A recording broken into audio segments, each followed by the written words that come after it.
Break ಆದಮೇಲೆ ಮತ್ತೆ ಸ್ವಾಗತ.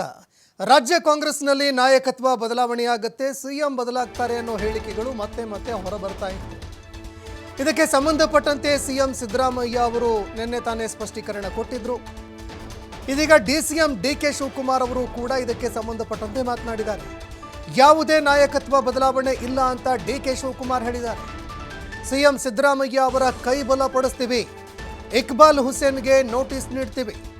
BR ಪಾಟೀಲ್, ಬಾಲಕೃಷ್ಣ ಯಾರೇ ಆಗಿರಲಿ ಇನ್ನು ಮುಂದೆ ಯಾರೊಬ್ಬರು ಕೂಡ ಮಾಧ್ಯಮಗಳ ಮುಂದೆ ಹೋಗಬಾರದು.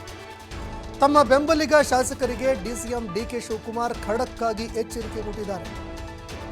ಇನ್ನು ಬ್ಯಾಕ್ ಟು ಬ್ಯಾಕ್ ಸ್ಟೇಟ್ಮೆಂಟ್ ಕೊಡ್ತಾ ಇದ್ದಂತಹ ನಾಯಕರಿಗೆ ಇದೀಗ ಡಿಸಿಎಂ ಡಿಕೆ ಶಿವಕುಮಾರ್ ಎಚ್ಚರಿಕೆ ಕೊಟ್ಟಿದ್ದಾರೆ. ಯಾವುದೇ ನಾಯಕತ್ವ ಬದಲಾವಣೆ ಇಲ್ಲ ಅನ್ನುವಂತಹ ವಿಚಾರಕ್ಕೆ ಸಂಬಂಧಪಟ್ಟಂತೆ ಡಿಸಿಎಂ ಡಿಕೆ ಶಿವಕುಮಾರ್ ಈಗ ಸ್ಪಷ್ಟಪಡಿಸಿದ್ದಾರೆ. ಯಾವ ಲೀಡರ್ಶಿಪ್ ಚೇಂಜ್ ವಿಚಾರ ಇಲ್ಲ, ಡಿಸ್ಕಷನ್ ಇಲ್ಲ, ಏನಿಲ್ಲ. ಅವೆಲ್ಲ ಯಾರು ನಾವು ಯಾವುದಕ್ಕೂ ಆ ಥರದಲ್ಲಿ ಯಾರು ಇಲ್ಲ. ನಮಗೆ 2028 ಇಸ್ ಇಂಪಾರ್ಟೆಂಟ್ ಫಾರ್ ಅಸ್. ಯಾವ ಇಕ್ಬಾಲ್ ಹುಸೇನ್ಗೆ ನೋಟಿಸ್ ಇಶ್ಯೂ ಮಾಡ್ತೀನಿ ನಾನು. ಅವನು ಯಾರು ನನ್ನ ಸಿಎಂ? ನನಗೆ ಯಾರು ಸಿಎಂ ಆಗ್ತೀನಿ ಅಂತ ನಂಗೆ ಹೇಳೋದು ಅವಶ್ಯಕತೆ ಇಲ್ಲ. ಇವತ್ತು ನಾಳೆನೆ ಅವ್ನಿಗೆ ನೋಟಿಸ್ ಇಶ್ಯೂ ಮಾಡ್ತೀನಿ. ಬಾಲಕೃಷ್ಣನು ಹೇಳೋದು ಬೇಡ, ನನಗೆ ಯಾರು ಅದೆಲ್ಲ ಬೇರೆ ವಿಚಾರ. ಪ್ರೆಸ್ ಮುಂದೆ ಯಾರು ಹೋಗ್ಬಾರ್ದು. ನಾನು ಹೇಳ್ತಾ ಇದ್ದೀನಿ, ನೋ ಪ್ರೆಸ್. ಇಕ್ಬಾಲ್ ಹುಸೇನ್ಗೂ ಹೇಳೋದಷ್ಟೇ, BC ಪಾಟೀಲ್ಗೂ ಹೇಳೋದಷ್ಟೇ, ಯಾರು BR ಪಾಟೀಲ್ಗೂ ಹೇಳೋದಷ್ಟೇ, ಬಾಲಕೃಷ್ಣ ಹೇಳೋದಷ್ಟೇ. ಯಾರು ನನಗೆ ಬೇಡ, ಅವಶ್ಯಕತೆ ಇಲ್ಲ.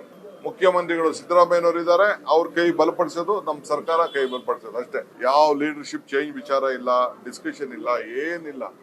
ಅವೆಲ್ಲ ಯಾರು ನಾವು ಯಾವುದಕ್ಕೂ ಆ ಥರದಲ್ಲಿ ಯಾರು ಇಲ್ಲ. ನಮಗೆ 2028 ಇಸ್ ಇಂಪಾರ್ಟೆಂಟ್ ಫಾರ್ ಅಸ್. ಯಾವ ಇಕ್ಬಾಲ್ ಹುಸೇನ್ಗೆ ನೋಟಿಸ್ ಇಶ್ಯೂ ಮಾಡ್ತೀನಿ ನಾನು. ಅವನು ಯಾರು ನನ್ನ ಸಿಎಂ? ನನಗೆ ಯಾರು ಸಿಎಂ ಆಗ್ತೀನಿ ಅಂತ ನಂಗೆ ಹೇಳೋದು ಅವಶ್ಯಕತೆ ಇಲ್ಲ. ಇವತ್ತು ನಾಳೆನೆ ಅವ್ನಿಗೆ ನೋಟಿಸ್ ಇಶ್ಯೂ ಮಾಡ್ತೀನಿ.